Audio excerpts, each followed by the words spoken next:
welcome to my channel. Welcome back if you've been here before. I am a single mom of 2 kids. I live in the DMV, and this channel is just all about guiding moms, mostly single moms, through difficult times, becoming better, elevating your life, just being a better person overall, because I believe everybody should feel better, look better, be better, and have access to whatever they need to do that. And I just want to give you guys all the tools that I didn't have for free, okay? So make sure you subscribe to my channel, follow me on Instagram and TikTok, because I will be doing that on all of my platforms. And yeah, just glad to be here. We're having Christmas vibes today because we just put up our Christmas tree this weekend. And yeah, so let's get into it. Today's video is a single mom's guide to custody cases, okay? I just wanted to share with you just all the things that I feel like you will need when you're filing for custody, or if somebody filed for custody against you. And I just want you guys to all be prepared. And I'm going to try to make this as lighthearted as possible, because it is a really tough thing to deal with and endure. And yeah, so let's get into it. I'm going to go through each section as a question and just use why, when, what, where, how as how we go through each section, okay? So the first one is why, okay?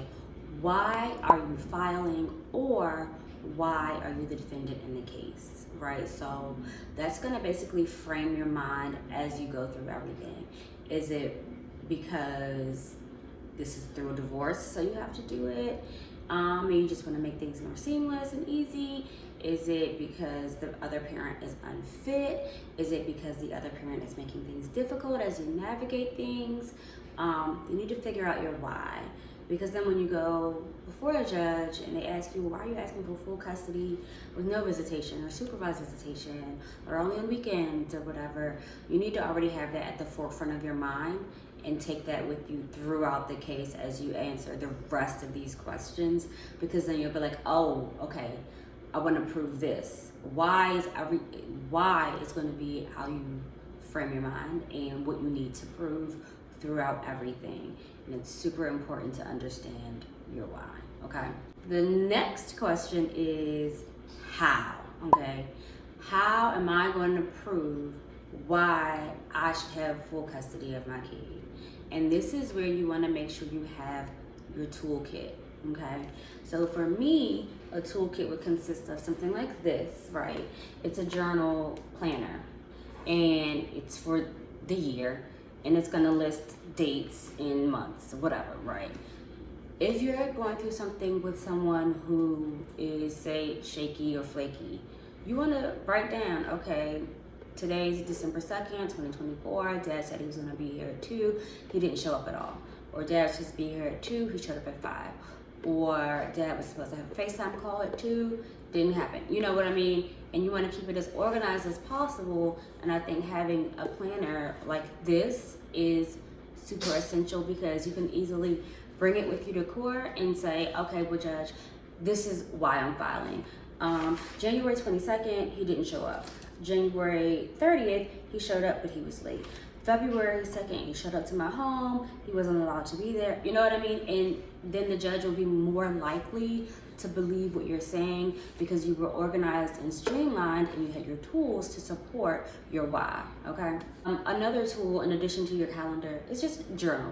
Like, write down everything, how you're feeling. If something specific happened, put it in your calendar, but also just take notes, like how your kids are feeling, how they're reacting to things. Are they being impacted emotionally? How's their schoolwork going?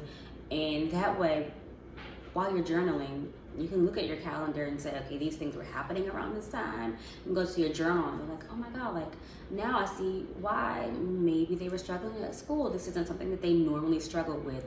But a month before that, you know, Dad was flaky or shaky, or there was an incident where we got into an argument, the kids saw it, and you know what I mean? So journal, so that not only just your own emotions, but what you see happening in the lives of your kids and how they're reacting to things as you process your separation, your court case, your breakup, whatever. Journal it, okay? super important. Other hows to prove it is, of course, your finances. Who's the financial person in the who is the most financially stable person in the partnership? Who paid the bills? Who has a stable home? Who has a stable job? Who is stable mentally? Who, you know what I mean? All of these things are part of the how you're going to prove it. So if you are the financially stable person, they're going to ask for proof of income. How long have you worked there? Then what hours do you work at this job? Does it support you being able to pick up your child and drop them off? Things like that. If you want to show that the other person isn't stable mentally, do you have dates that they were hospitalized? Do you know of any instances where they displayed this type of instability? Do you have pictures? Do you have videos? Do you have messages? Do you have emails? Do you have protective orders? Especially in cases that involve abuse. I think, disclaimer, I'm not going to be insensitive, but the court system is very insensitive. That it's hard to prove that because you were abused as mom or dad, if you're here as a dad, that this directly impacted the child. And because if the child themselves weren't also abused, sometimes the judge is kind of just like, okay, well, they weren't hurt, they weren't hit. So you have to show directly how this impacted the child. Ultimately, courts are always looking for what's in the best interest of the child. And in some cases, they may allow the child to be with their abuser if that person, not their abuser, your abuser, correction, if that person is financially stable. If that person proves that you're not financially stable, or you're not mentally stable, you don't have a stable home. And I think sometimes in certain situations as women who were married and maybe they were just, housewives, you might not have a stable. You might have had to go back to live with your parents, or you might not have had family nearby, so you had to move out of state. And then that person is now saying, well, this is where I provide a stable home because this is where the kids have always lived. You know what I mean? So you want to make sure that when you're doing your how, that not only are you proving why the other person is unfit, but that these circumstances that I'm going to provide are in the best interest of the child, okay? And I want you to, if you're taking notes, I want you to write down, circle, highlight, and asterisk, mark, best interest of the child, because that's a big part of the how, okay? Next topic is where. And for me, the where is, where can you find resources? For me, I wanted to have a lawyer on my case because I wanted to make sure that they could speak the lingo and get in front of a judge and say what needed to be said in a way that resonated with the court system. I can plead my case and speak well, eloquently, whatever, but I'm not speaking, law jargon. So there are so many resources online where you can find free lawyers, pro bono lawyers, who are willing to assist a lot of women. There are some that will assist men, but a lot of women with their court cases. So I'm in the process of putting those together. What I have found, I will put down below.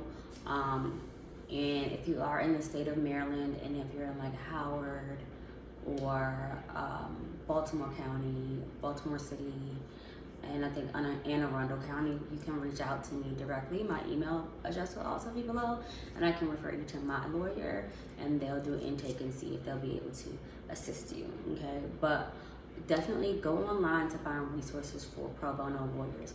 If you do not qualify for pro bono lawyers, you can always go to like your local library and do research.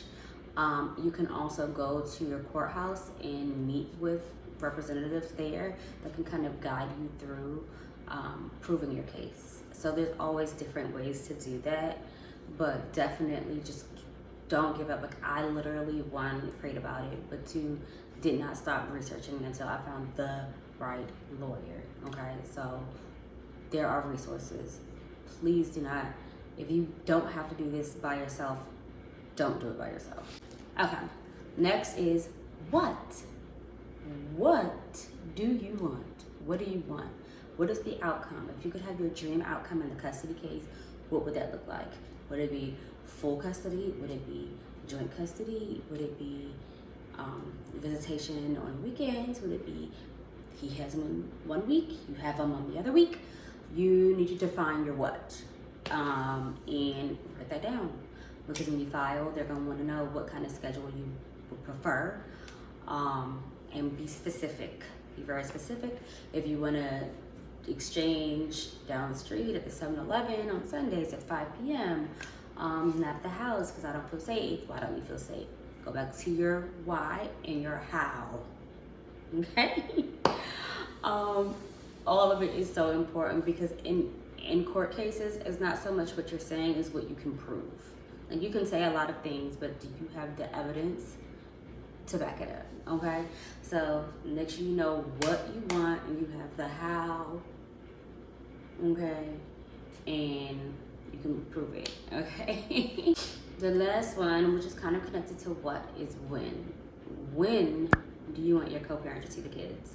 So just make sure you have that set up in your mind when you go to court. Like how often would that be? Where would that be? For supervised visits, where is that gonna be at? Like, you know, do they have supervised, like supervision centers in your county?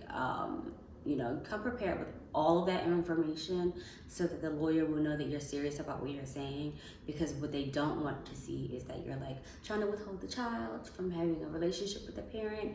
And they want to make sure that if you are coming here to fight for the best interest of the child, that the best interest of the child is for them to have a relationship with both of their parents. But if you seem like you're the type of person who's not willing to do that, then they'll be like, oh, you're just trying to withhold them and have custody of them 100%. And then they won't award you with what you want if you don't give them proof that you're doing what's in the best interest of the child. So I hope this gives you an idea of how to begin the process, how to do the research, and what you need to do. Again, I'm gonna put resources in the box below. I have my email address also if you want to reach out. You can always ask questions in the comment section, but please do not be afraid to ask me anything. I will always be an open book about anything. So yeah, I am so glad that I did this video today. Make sure you follow me on Instagram. Again, I'm Felicia Monique on all platforms, and subscribe, because what? I know you want to see me again. I'll be back again next week with another video. So I think next week we're doing a vlog, because I'm starting a vlog today. So you'll see a vlog, but then I'll be back with more tips to help you navigate this ghetto neighborhood called motherhood. So I'll see you guys next time. Bye.